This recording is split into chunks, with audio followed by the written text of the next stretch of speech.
Welcome to a World of Good podcast. I'm Nate Tatman. And I'm Andrew Gale. And we are two friends who love Jesus, care about the church, and travel the world to share stories of people who do the same. Our conversations happen in all kinds of places. Like a coffee shop and an airport terminal. Or even the back of a crowded taxi. But no matter where we go, from Argentina to Zimbabwe, we capture stories of the good God is doing around the world. And we hope those stories will do you a world of good. Welcome to a World of Good podcast. I am Nate Tatman here with my co-host Andrew Gale. Andrew, how are you doing? We've had a nice little reprieve for the month of July. How are you doing right now? Yeah, it's been good. I mean, it's been different not having shows to edit and things to prepare for our podcast, but it's been a nice reprieve and a great opportunity to kind of plan for what this next season will entail, and I'm excited for the conversations we plan on having. Yeah, we've kind of spent the last month or two, like you said, kind of thinking about the future, and actually we kind of went back and we said, okay, are there some things that we can improve or add or change? And we have added a couple of things, which we'll be happy to introduce here in this first episode of season 2. But yeah, I'm also excited about what's coming up, and I'm kind of hesitant to say what we're going to be doing because in our first season, I know we did that last time. We thought we had it all planned out. I know, and we talked about all these great things. And see what happened? I know, and then it changed. So we've actually got some episodes that we had planned to put into season 1, and we have saved them for season 2 because they are so good, and we want all of you to we want to introduce you to some of our friends from around the world. So we're happy about that, and we're excited about that. And then we've got a few other guests and interviews and topics that we have planned out as well. And so we're excited about this next season 2, these next 11 episodes. Yeah, we're so thankful that you are here and joining us, however you're listening, wherever you're listening from. Yeah, and if you want to connect with us, you can reach out on social media. As a reminder, you can follow us on Twitter at A World of Good Pod. If you go to Instagram, search for A World of Good Podcast. We also post a lot on our Global Strategy Facebook page. We do have a website if you want to get more information about us, about Nate and I, the hosts, or to find all of the episodes that we have. You can go to CHOG Global, that's CHOG Global.org/A World of Good, all one word. And once you get to that web page, you can sign up to receive each new episode in your email inbox. So there's tons of ways to connect, and we hope you'll connect with us so that we can continue to do episodes that speak to things you're interested in. So as Andrew and I talked about this upcoming season, we wanted to introduce to you just kind of 2 short segments. And these are things that both of us enjoy doing or enjoy reading about or talking about or sipping, if you will. And one of them is I'm going to be bringing to you what is happening in the news with each episode, just kind of scouring the different news outlets that I read and that Andrew reads. And we want to just to highlight some topics or some articles, things that are happening around the world, and just bring those to your attention. And then we will also put into our show notes some links to those articles, so you'll always have the opportunity to go in and read further more than what we are going to be talking about. These are just going to be short segments. And then Andrew is going to be highlighting all things coffee. And so both Andrew and I, we love our coffee. We love brewing coffee. Andrew's picked up a new hobby as well that I have done in my past lifetime. That's right. And so we can talk about that a little bit as well. And we both love drinking coffee as well. So Andrew is going to have his own little segment called Coffee Talk.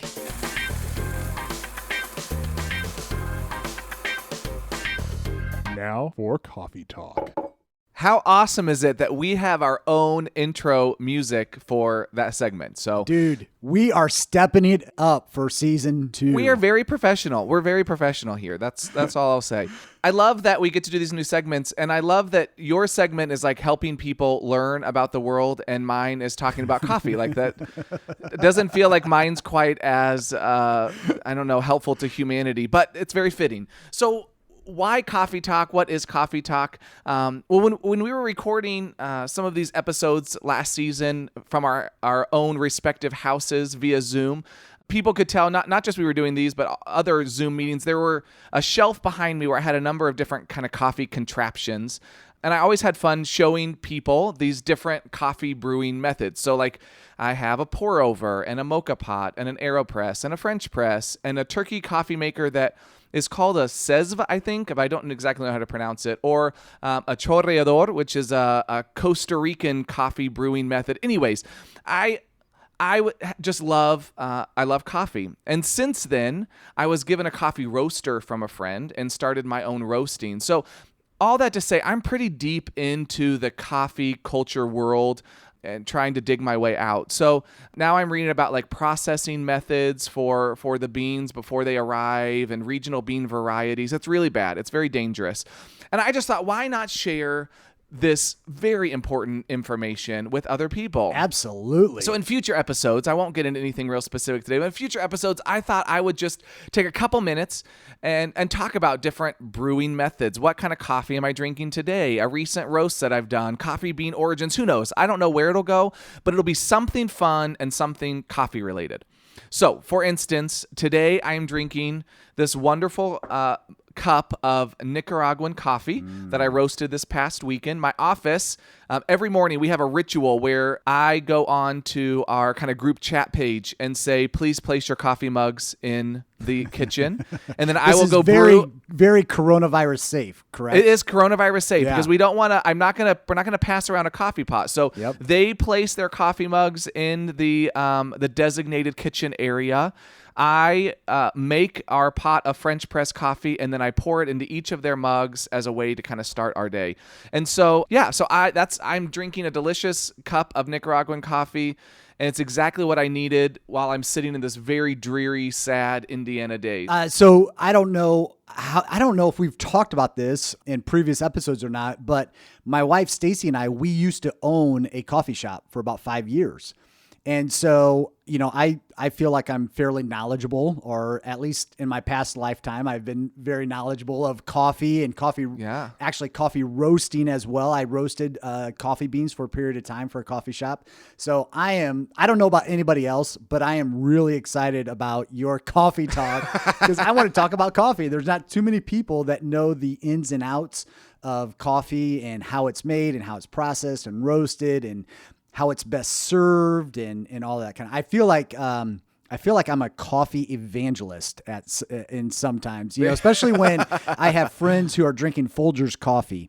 And for those of you who live outside of the U.S., you are all the better for not knowing what Folgers coffee is. For those of you who live in the U.S. and drink Folgers coffee, shame on you. There is much better coffee out there in the world that you need to be consuming and putting into your body. So that's my little rant. Yeah, it's a slippery slope though. You get started and it's hard to get out of it. So absolutely, there's good coffee. The other segment we wanted to do was about the news. So Nate, what's in the news?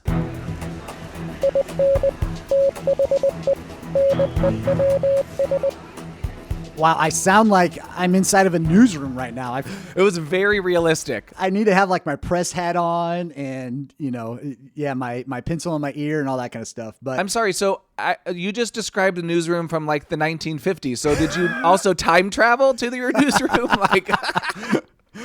Maybe it's because the movies I've been watching and TV shows I've been watching. But yeah, so there's so much going on in the world today. And this first one is a little heavy.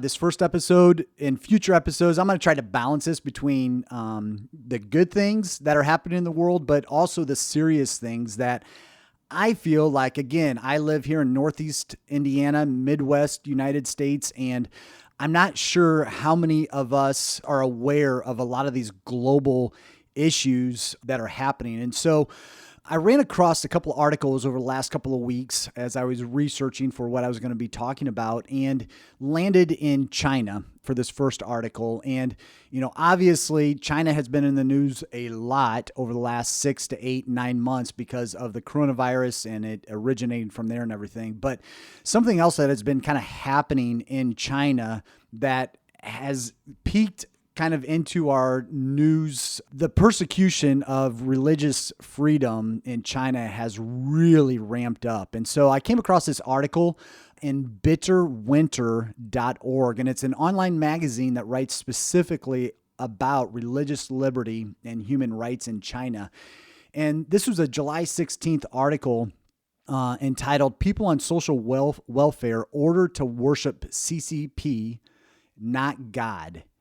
And it was just really interesting how this article goes in to talk about how those individuals in this town, in this village, who are receiving social welfare from the government are not allowed to have crosses or religious symbols or pictures hanging up in their home. And they have been forced by the government. The government comes into their homes, forced to take them down and to replace them with pictures of the chairman and the president of China instead. And so this kind of stuff is happening. It's been going on in China. I think over the last year or two, we've been reading a lot more about this in terms of what they're doing, especially to Christians and Christianity and churches, taking down steeples and not allowing churches to gather together. And for, decades, centuries, if you will, we also know that the Chinese church has had to live and stay underground for many, many years. And so I just want to bring that to light to let people know that it's still happening. It's still going on. In season 1, we talked about persecution of Christianities, especially in Sri Lanka. I also wanted to highlight another article or press release that was sent out by World Relief on July 10th. And in this release, they revealed that within the United States, there has been a 90% reduction in Christian refugee resettlement from countries with persecution.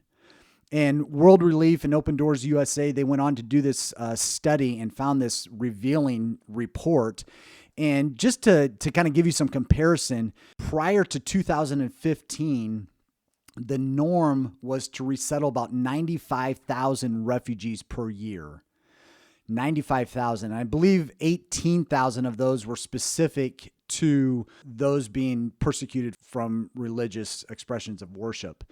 To date, in 2020, we've only been able to resettle 950 people. And so when it comes to Christian persecution around the world and just religious persecution in general, I think it's important for us here in the United States to remember that, first of all, to pray for our brothers and sisters when the opportunity arises for us to advocate, but also, through our churches, what does that mean for our churches and what our churches are able to do? And so, Andrew, I don't know if there's anything that you wanted to add. Well, first of all, I love that you're bringing us articles about topics that we may not be aware of. It's so good.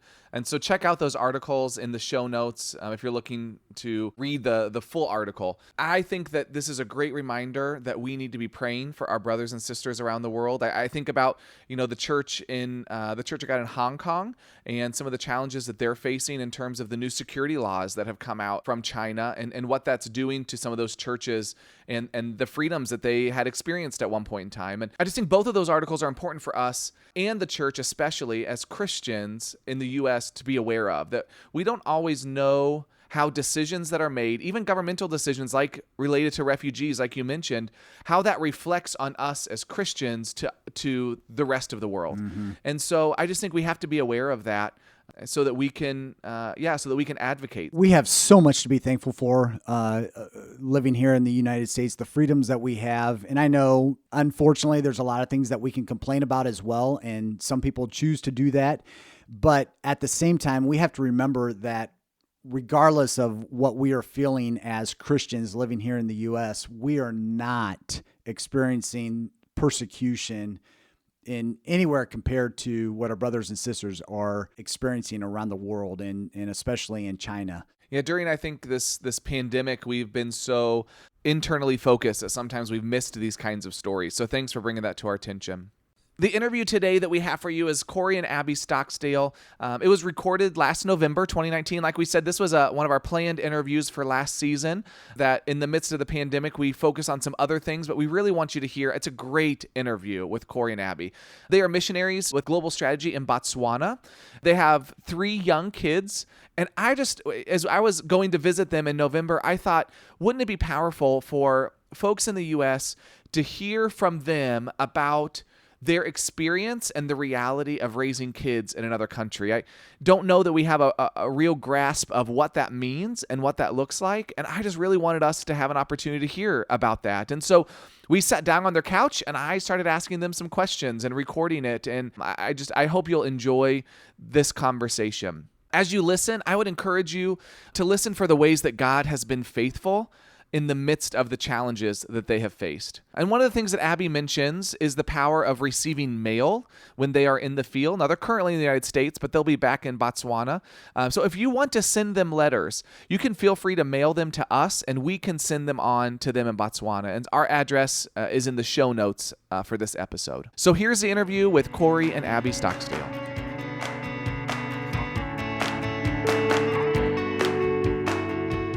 First of all, can you tell me your names and then kind of where we are right now?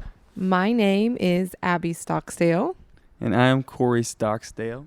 And we are sitting in our house in Maun, Botswana, on the continent of Africa. Awesome. And so where is Botswana in Africa? Like people, I think I talk about this, that at churches, people like to act like they know where everything is because they don't want to sound like they don't know. But then like secretly they'll look up on their phone where it is. Like I've done this many times. So tell us, for those that don't know, where is Botswana in Africa? So Botswana is in the southern part of the continent of Africa. It's actually a landlocked country. It's bordered by 5 different countries. It's just north of South Africa, and it's also bordered by Zambia, Angola, Namibia, and Zimbabwe. Very good. Look at that. Thank you. And you don't even have a map in front of you. Nobody can tell, but there's no map. That was off the top of your head. So what do you guys do? You're in Botswana. What is your role? What are the things that you've been doing over the last couple of years that you've been here? So we arrived in March of 2018. And our first year was to focus on language learning and culture learning as well. The easy stuff, right? I mean, that's just simple. Definitely not the easy stuff. So we spent our whole first year doing that. We were in intensive lessons 3 days a week for 3-hour sessions with a tutor. And we were just trying to get out into the community as much as we could. To learn the ways of the people, attending, wedding ceremonies and attending funeral prayers and funeral services and just learning the customs of the land. So we did that for the first year. And towards the end of our first year, we started starting the children sponsorship program, Children of Promise. And we have been working heavily with that since February of this year. We've also been involved in some building projects where we partnered with a church in Kansas, and they built a church at our branch in Chicago. Also getting electricity to one of our churches, one of the smaller branches in Shirobi. It's been a very exciting year. 2019 has been. So what are you passionate about? What drives you? What do you get excited about in ministry? I mean, part of what really drove us to come here is just our passion to see the unity that John 17 talks about. And so to see people who look different than one another, act different than one another, may not even speak the same language, to see us all come together for the same united purpose of honoring Jesus and furthering his kingdom. And that has been such a guiding light to bringing us to this place and just for our daily lives, no matter who we come across.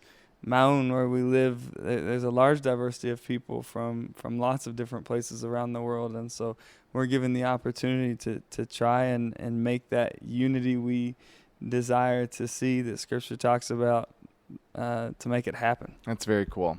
That's very cool. So you've been living in this place that's very different than where you're from. You're from Indiana and both from Indiana, right? You just spent a lot of time in Illinois as pastors.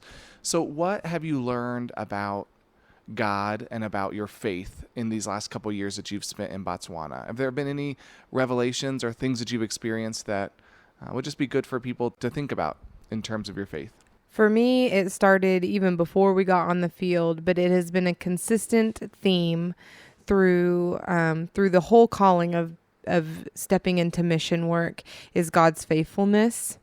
Knowing that when you step into the will of God, he will make a way ever since landing on the field, God has just proved himself again and again that he is faithful. And one of the reasons we are where we are is from listening to another missionary talk, and she talked about how the safest place to be is in the center of God's will.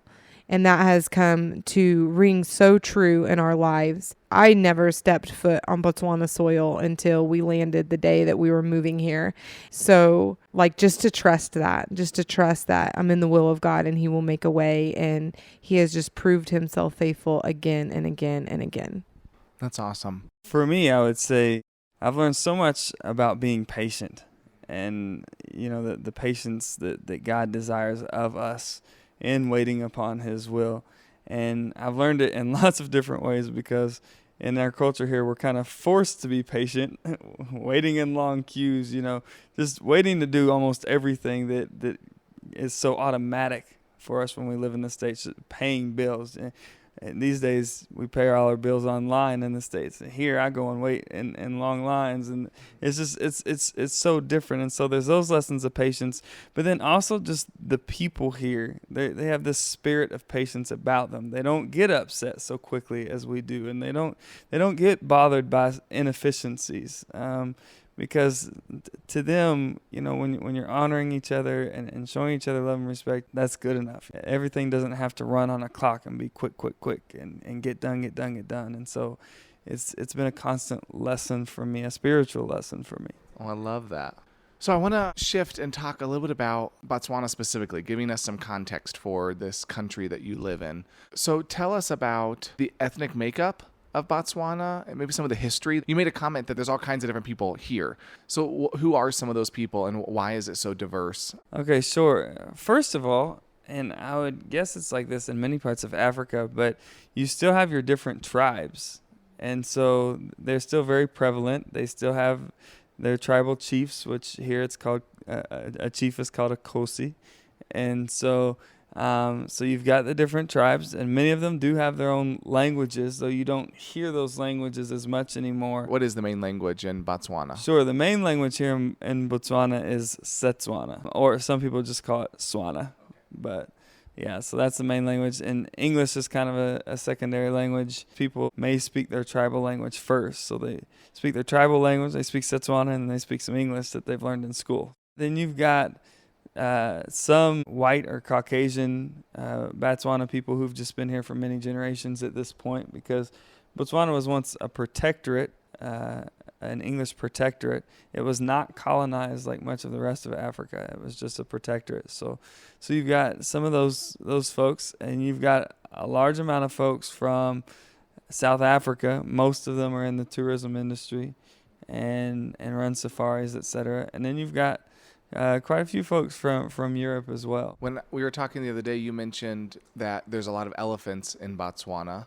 I would love, do you remember those statistics? I'm going to put you on the spot, and we won't Google check this. We'll just trust you. But do you remember how many elephants compared to the rest of Africa? Sure. Yes. I've been told that 1/3 of all of Africa's elephants reside in Botswana. That's just crazy to think about. It is a lot. It is a lot of elephants. Yeah. Tens of thousands. What does the Church of God look like in Botswana? The Church of God actually considers themselves Pentecostal. If you would ask them, they would say that they are a Pentecostal church. They do like to dance. They love to dance. Love to dance. There's an African proverb that says, when you pray, move your feet. And that is so true in Botswana. Yeah, we don't have still feet when we go to church on a Sunday morning. But other churches range from like African spiritual churches. There's a very, very small Muslim community in the city that we stay in. There is a Catholic church. There's a Lutheran church. There's a Seventh-day Adventist community as well. There's also a Dutch Reformed church that originated from South Africa that has been brought up into Botswana as well. So the Church of God in Botswana, there are 5 congregations. There are 2 here in Maun. All 5 of them are in the northwest part of the country. So there's definite opportunity for growth for the church to spread through the rest of the country as well. We got to speak with the bishop today. There's a great history of building up leaders to take over leadership, which is really cool. I want to jump from talking about the Church of God, though I think that's a great conversation, but I want to talk about what it's like to live in Africa as parents. As I've been processing what would be really important for people to hear from you guys, one of the ideas that came to mind is to hear what it's like to be a parents of 3 wonderful kids living in Africa. What is it like raising, Olivia, Simeon, and Declan, who are 8, 6, and 4. Okay, 8, 6, and 4, raising them in Botswana. Your kids, up until the last 2 years, were raised in Illinois. So what was life like for them in Illinois? Life for them in Illinois, they were still fairly young. So Simeon did go to a year of preschool there. Olivia was had just finished kindergarten, and Declan was, like 2 years old, not even 2 years old. So they were still very young. They were very loved in Illinois. We had, like an extra set of grandparents, from church that just still to this day love on our family very, very well. And so many people from the church that really just, reached into our family and helped love our children. And so I would say, yeah, they were well loved, well looked after. And I think that was a huge part of their upbringing the first few years of their life. So then in March 2018, you guys flew over, all 5 of you, to Botswana. What was that experience like? Paint us a picture of how you moved your entire family and life to Botswana. It was a bit crazy to do that. It was nuts. So first of all, we didn't ship anything. So we brought 10 plastic totes, that we bought at Lowe's. 10 plastic totes with us, and some backpacks and things. But you fit all of your life into those 10 plastic totes. Yeah, all of what we needed, I guess. Anyway, so yeah. And the people at the airport looked at us like we were crazy bringing 10 plastic totes with us. So we had to obviously explain we're moving here. We're not just really odd tourists, but so we got here in Mound and we did not have a place to live. So we knew that coming here, but nevertheless, that became harder than we thought it would be. We had no car, no place to live. I had to travel to buy a car because there was nothing here in Mount and that fit our needs. And then it took us a month to find a house. So we stayed at an Airbnb for that first month, and it was really difficult. And I think we learned a lot though, and we just really had to take care of each other during that time. When I think back on when we first got here, we were homeschooling Olivia at the time, and there was not much homeschooling that happened in that first month. It was kind of survival of the fittest for all of it. But when I look back on that time, I realized that that's when she learned how to read. She learned how to read in that month. Oh, that's cool. Where it was like she just kind of had the space to soak in this new culture and the space to just have a little bit of freedom from, our daily homeschool schedule. And yeah, she learned how to read in that time. And it just, to me, I'm like, kids are so resilient. And Simeon too. I remember there was one day, very, very, one of the first few days. And so when we left, it was winter in the States, and we arrive and it's 90 and sunny. And, that's a hard adjustment for anyone. And we were walking down the road, and Simeon's like, "It's just too sunny, Mom. I can't see because the sun is so bright."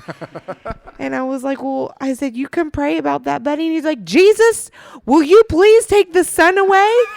And we walk into a store, and I'm not kidding you. When we came out, there was a cloud in the sky that was over the sun. That's awesome. One cloud, and it blocked the sun our whole walk back to our Airbnb. And just to watch our kids just come into their new culture and their new home, and how they adjusted to it. I learned a lot from them.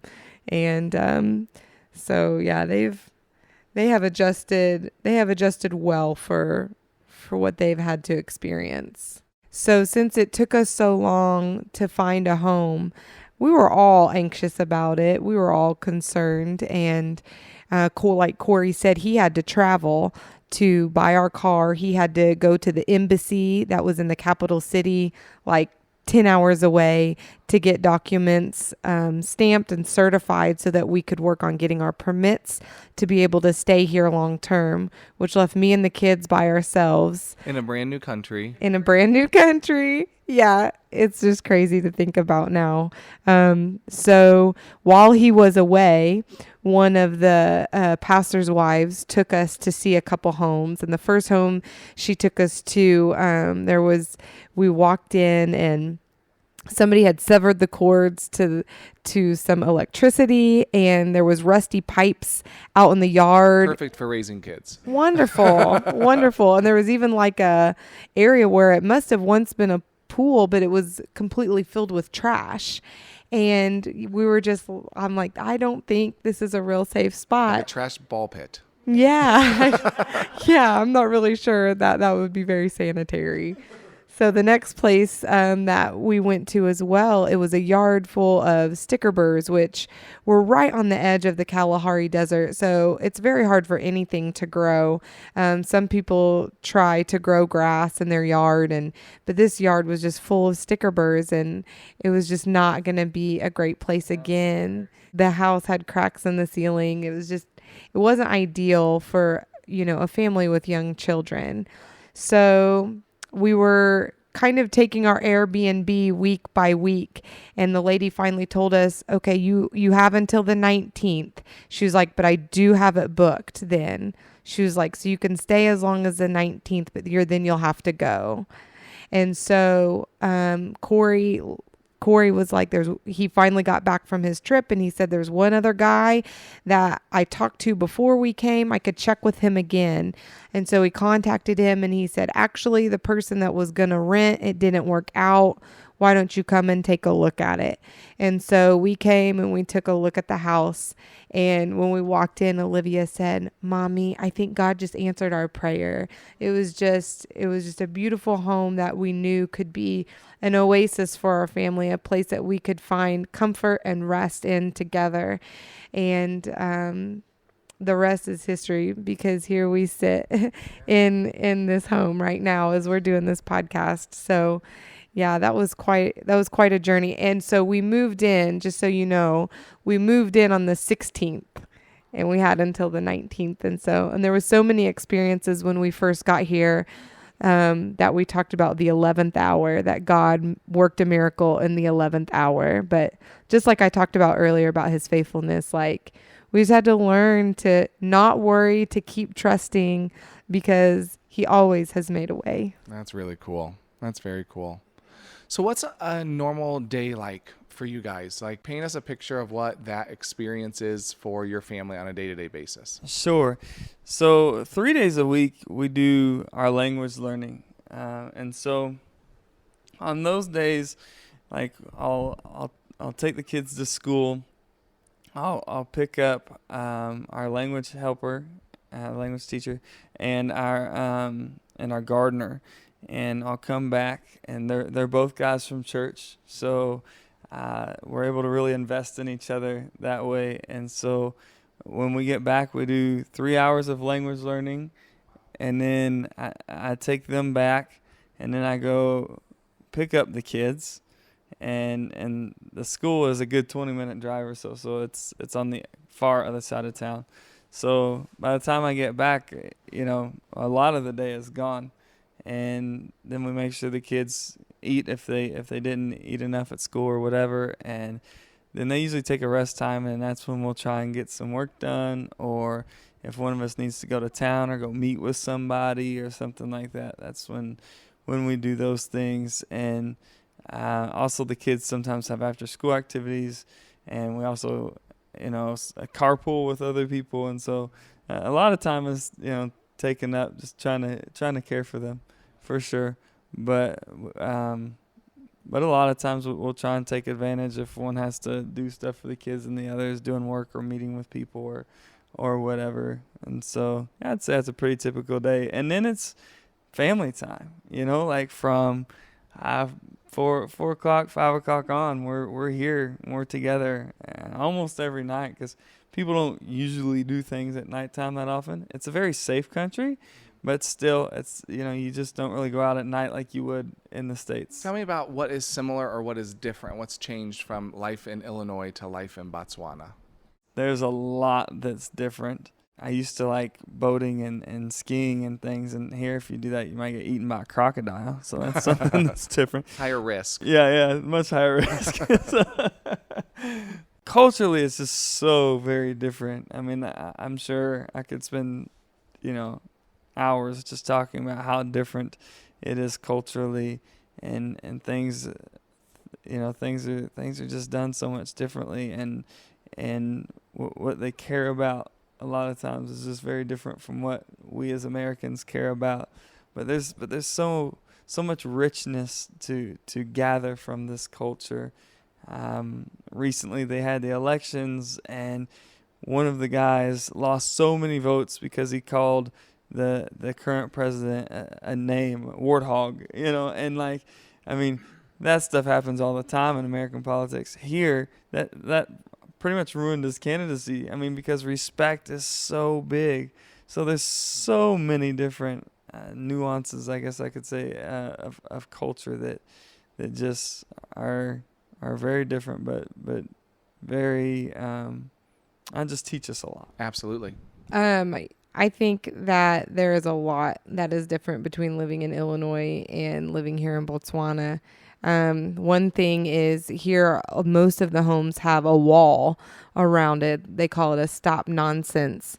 In most places, that wall is specifically to keep thieves away, which is true. It's for protection, but it's also protection from the wildlife.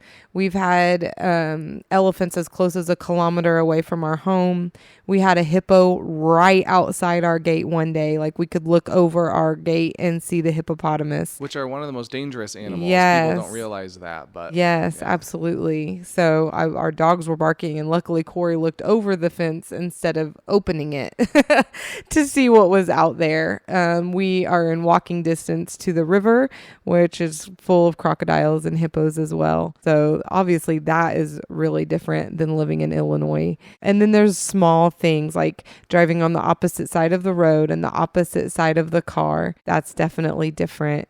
Church is different. Like we said before, there's so much dancing, and when you pray, you all pray together out loud at the same time, and obviously the services go on for a much longer time than what they do in the States. So there's been a lot of adjustments to make with that too. Schooling is really different for our kids, but in a fabulous way, we feel like. Yeah, tell me about that. So our kids go to school. Their school day starts at 7:45, and by 1 o'clock, their lessons are completed. And then they get to stay and participate in afternoon activities. And there's a good mix of artistic and sports that they can choose from. Anything from swimming, cricket, soccer, are some of the athletics that they get to choose from. Field hockey is one of them as well. And then they also can choose chess or drama or art club, French club, culture club, craft and needlework. They get to choose between all these different activities to learn different skills to do. And we just love that about the school. And it's outdoors. Like, they go in to the classroom for their lessons, but they have to walk outside if they're going to music or Setswana class or to the library. They go to swimming during their 7:45 to 1 o'clock school hour. When they have PE, they'll go change and get in the pool and go swimming, and just the opportunities that they have. We're so thankful for their school here. Another question that I think people may ask, and maybe they won't because they're afraid to ask, but that's why I'll ask it for them. What scares you most about raising your kids outside of the United States? I would say what scares me most is something that we experienced last night, and that's the healthcare. Because the healthcare here in Botswana is just not necessarily up to par of what we're used to.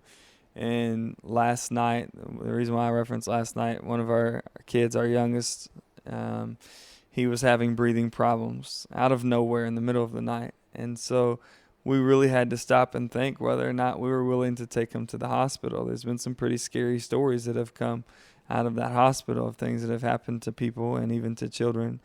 And so that's really hard. I mean, to think that your decisions could literally impact life or death for your child, choosing to live somewhere where the healthcare is not quite as good. Luckily, there is good healthcare in bordering countries, and so and there's a great place that flies you out very quickly. So in those types of emergencies, we would be able to get on a plane or helicopter and get someplace fairly quickly. So we're thankful for that, but it's scary. It's very scary. Yeah, absolutely.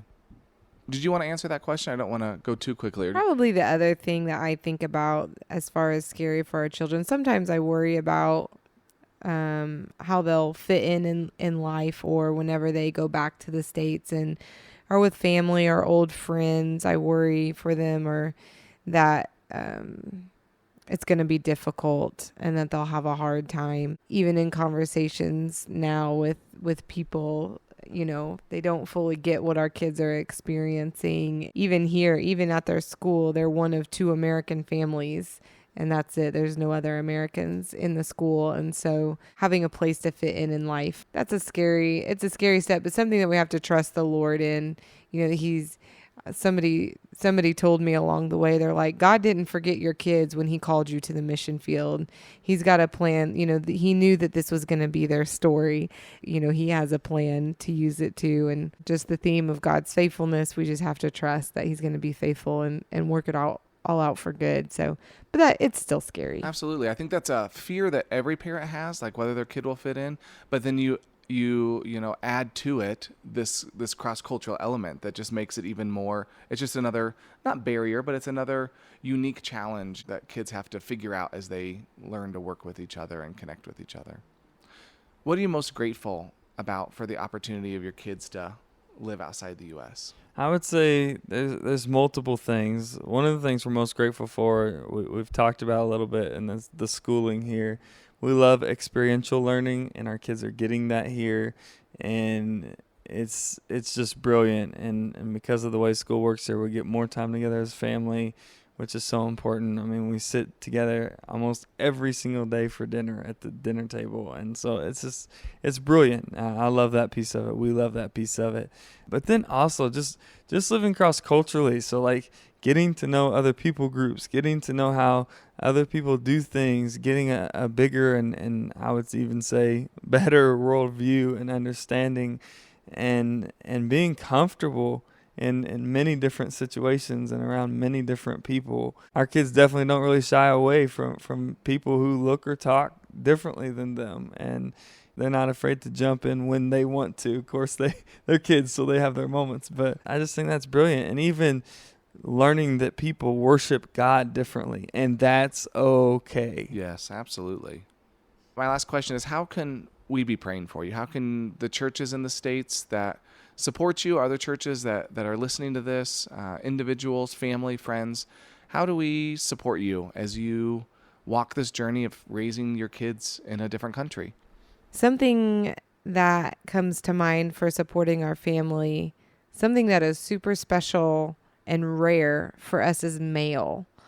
We do have a mailbox here, and when there is mail in our mailbox, that is the best day for our family, when there is mail in the mailbox. And so, if their friends from back in the States, or a Sunday school class, to send something to our kids that's mailed with their name on it is such a big deal and makes them feel so special. So a family member and next door neighbor to my parents, she's like my pen pal.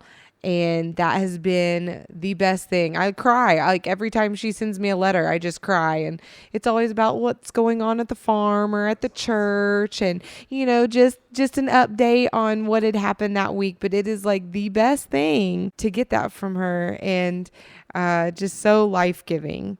And that has been wonderful. We're on Facebook, and we're on an app called WhatsApp. And when people just check in and say, hey, how are you doing? And to just feel like, oh, I've not been forgotten, Because I think especially in this second year, all the newness has worn off. We've missed all the holidays once. Everybody's kind of getting into a new rhythm and a new pattern. Yeah, without you there. Yeah, without us there and us here trying to find our own rhythms. And so there's been a little bit of feelings of being like, oh, I think, we feel a little forgotten. And so just even those small things of, hey, how's it going? It just means a lot. And just a listening ear to just listen about what we're experiencing is very meaningful. Just as Abby said, hearing from people, whether it be email, Facebook, it doesn't matter how, but hearing from people and them letting us know, just that we're not forgotten, that they love us, that we're not alone in this is absolutely huge and goes such a long way. And then I know this is a much bigger way of supporting for many people, but we've had some visitors and the people that have been willing to come all the way here. It's just amazing and it's so life-giving. And I think it's those people who really get an understanding for what things are truly like. Just like you were telling me earlier when we were driving to the house, it's a big, long, dirt, bumpy road. And yes. Now you get a better picture of what it's like. Not at all what I imagined. So now when we Zoom, I said I'll be imagining your neighborhood, which is so different than what I had in my mind. That's also, not something everybody can do, but something we greatly appreciate and are so thankful for. And of course, prayer. The amount of people that tell us they're praying for us is just, it's absolutely amazing. I guess I can't really put it into words, but it helps so much to know that we are in people's prayers, and we have seen God in such amazing ways here, and truly believe, we owe it to a lot of those people's prayers, because they're lifting us up to our Father, and we thank them for that. Well, thank you guys so much for sharing your hearts and about the culture and your journey, and especially about your kids. I really appreciate you giving me some time today. Thank you very much. Thank you. Thanks for listening to A World of Good. A World of Good is a podcast production of Global Strategy and Church of God Ministries. Our theme song is Colorado by Leo Flores. If you want to join the conversation, visit us at Twitter at A World of Good Pod, on Instagram, A World of Good Podcast, or visit our website, chogglobal.org/A World of Good. And join us next time as we share more stories of good from around the world.